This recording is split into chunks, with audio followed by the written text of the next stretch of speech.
Ya está con nosotros Blanca López en vivo y en directo. Hola Blanca, bienvenida, buenas tardes. Buenas tardes, compañeros. Y hoy se cumple un año del crimen de José Carlos Acevedo, quien fuera intendente de Pedro Juan Caballero y también hermano del conocido ex senador que también había fallecido por cuestiones de salud, pero que había sufrido un atentado en su momento. Estamos con el comisario Luis López, jefe del Departamento contra el Crimen Organizado. ¿Por qué?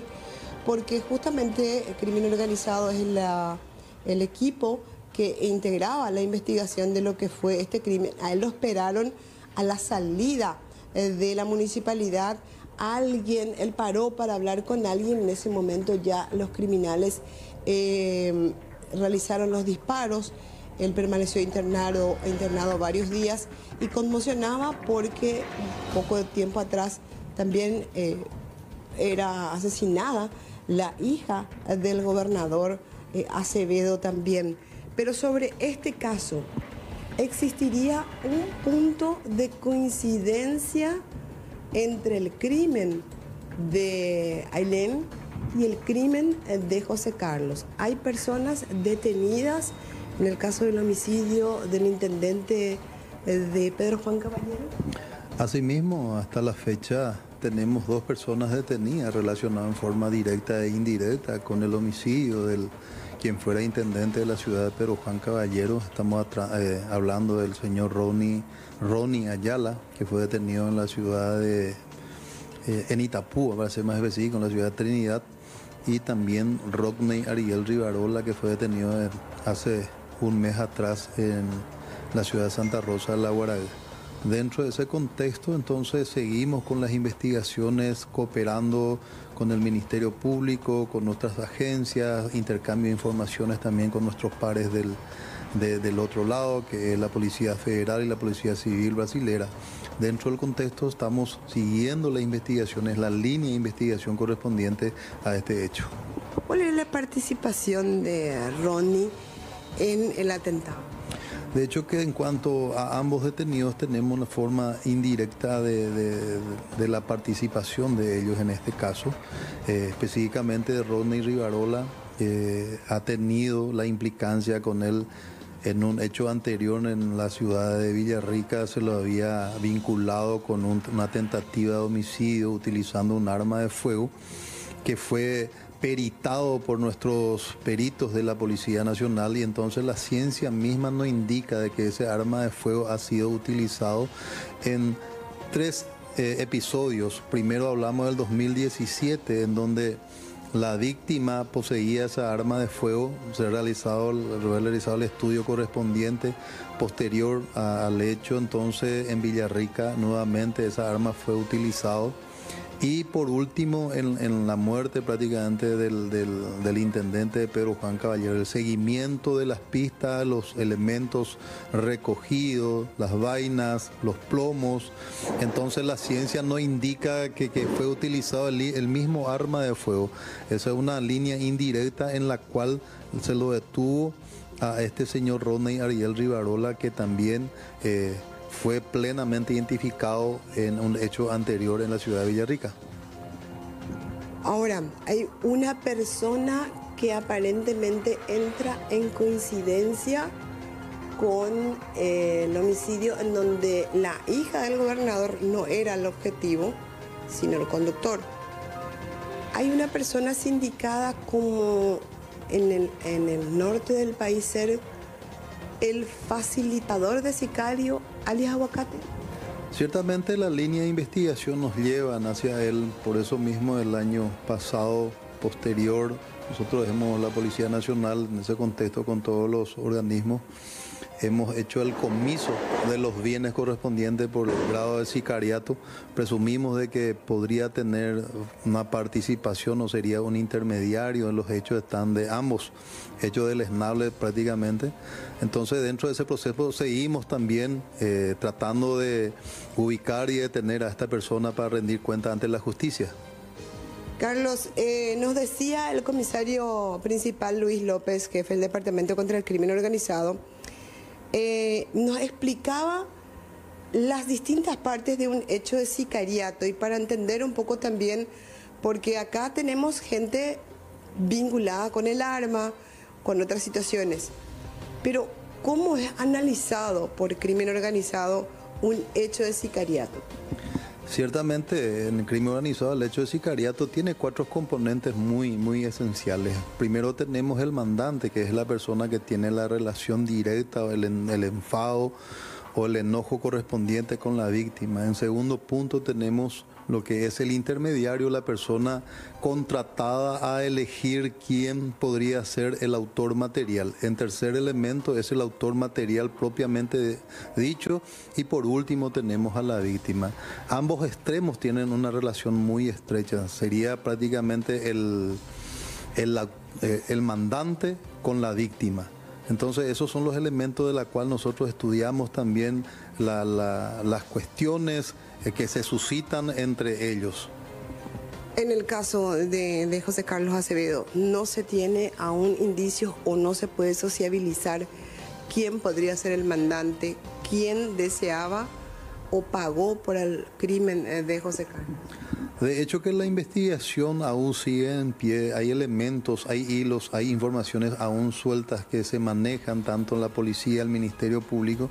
Entonces, por razones mismas, hay muchas informaciones que todavía no podemos compartir. Seguimos nosotros avanzando, de repente lento, pero muy seguro en las acciones que vamos a tomar. Bueno, tengo un caso, ¿recordás, Carlos, el caso de Yaumina Fez, donde se llegó a todas las aristas y a la razón por la cual se termina asesinando a Rojas, creo que era el apellido, a Rojas, y lastimosamente es asesinada. Marcos Rojas. Marcos Rojas, claro. Era asesinada también la esposa de Tito Torres, ¿verdad? Pita. Y se tenía la razón, era droga que se debía, había una deuda, Rojas había pedido el apoyo de la sintonía de disciplina y Ropero supuestamente le debía el dinero y las personas que habrían actuado para el crimen. Y allí tenés la conexión de la persona que finalmente termina haciendo el dinero y la razón por la cual se hablaba de una deuda bastante grande. En este caso todavía no se puede socializar quién es el mandante. De hecho que no, porque la investigación sigue en curso, la investigación no está cerrada, entonces hay muchos elementos que no podemos difundir, no podemos socializar por resguardo mismo la investigación y por el hecho mismo de proteger a las víctimas mismas en este caso. Aguacate, ¿sigue operando? ¿Sigue siendo un jefe de sicarios? De hecho que la persona se encuentra prófuga, nosotros seguimos analizando, seguimos investigando los rastros de la misma persona, hemos coordinado con nuestros pares del otro lado, tanto de Brasil como Argentina también, a los efectos tiene captura internacional, seguimos apostando a la detención de la misma persona. Bueno, Aguacate, recordarás, Carlos, ni siquiera se decía el nombre de la fruta. Directamente cuando se hacía referencia, y recuerdo ya cuando el crimen de la hija del gobernador, se decía la fruta, no se decía aguacate, por el miedo que generaba, y él era uno de los custodios de Rafat, vinculado a 2 casos de sicariato en Pedro Juan, y el arma que se encontró en poder de los guardias de Rafat coincidía con esos crímenes, por eso se lo vinculaba a aguacate, y jueces le dieron la libertad al mismo, cuando en realidad todos los guardias de seguridad de Rafat tenían que estar detenidos. A partir de ahí se habla de la carrera de Aguacate como un líder para contratar sicarios en la zona de Mambay. El jefe de sicarios prácticamente. Jefe de sicario podría ser. Y podríamos presumir que sí o no, depende de las personas que están queriendo su servicio en este caso. Él llegó a enriquecerse, se comprobó que tenía muchos bienes que no podía él responder de dónde venía. Ciertamente por lavado de activos, el comiso que hizo el Estado a sus bienes aproximadamente son de $5 millones. 5 millones de dólares cuando él era un guardia de seguridad de Rafat. Así mismo. 5 millones de dólares, el poder adquisitivo de Aguacate, que en su momento, cuando es detenido con el crimen de Rafat, él trabajaba para la empresa de seguridad de Rafat. Finalmente, ¿sabe la policía si la esposa que había sido detenida también, te acordás, en ese procedimiento, sigue o no presa o ya fue liberada? ¿La esposa de Aguacate sigue liberada? Sí. ¿Sigue detenida? No, ya está con medidas, se encuentra nuevamente con medidas, pero el proceso continúa para ella misma, pues está vinculada. Enriquecimiento ilícito proveniente de hechos ilícitos.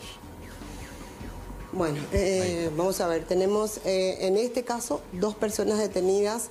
Recordemos, Carlos, que estando nosotros ya en la zona de Pedro Juan Caballero, se realizaron varios allanamientos, entre ellos la casa de una abogada y de una mujer que había dicho que el arma que era de su marido, que fue asesinado, él le entregó a una abogada.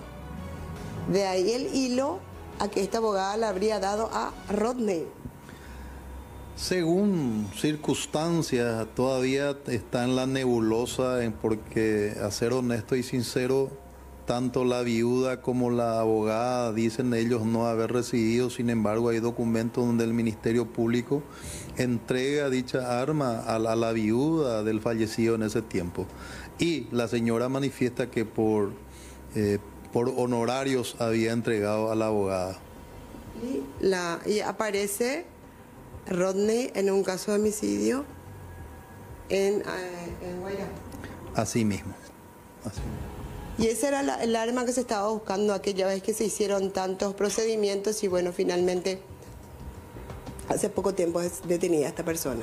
Blanca, gracias también al jefe policial, muy amable por este espacio. Hasta luego. Hasta luego.